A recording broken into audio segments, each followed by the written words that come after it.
Report, doctors reviving an old practice. House calls. The term makes you think of yesteryear, but the doctor's bag being picked up more often. News 3's Maria Guerrero tells us why house calls are making a comeback in tonight's in-depth report. Maria. Well, Eric, the baby boomer generation, it's getting older and living longer, thanks in part to better medicine and health care. And we're finding that old-fashioned house calls, well, they're not really a thing of the past anymore. It's a typical morning for Dr. Melissa Stiles at the UW Belleville Clinic. The family physician knows a doctor's office can sometimes feel cold, sterile, and impersonal.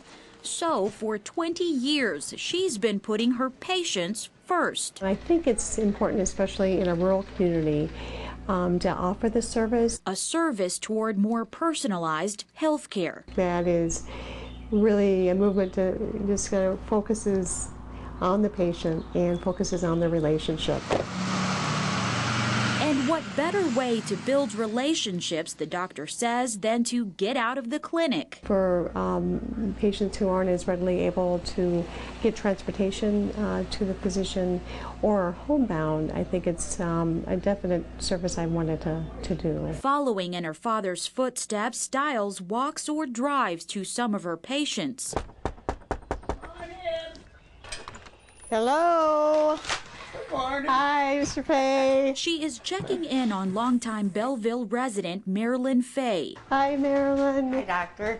Nice to see you. Good to see you. Have a seat. Fay has had plenty of doctor's appointments for about a year now as she's battling lung cancer. I was going to radiation therapy every day in Madison. But soon the trips became too much for the 74-year-old. That took a lot out of me.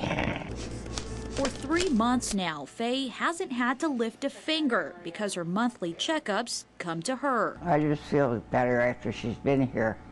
After she's examined me, there's a sense that you're going to live a little longer. In addition to the care and treatment, Did you guys, was there a graduation since I was here? both women say they've grown closer, even creating a friendship. Kind of a rare year you guys don't have somebody.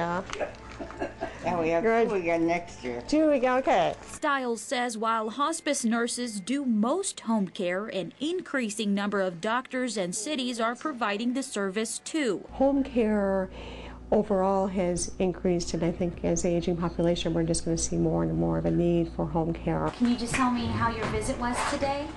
It went great, as usual.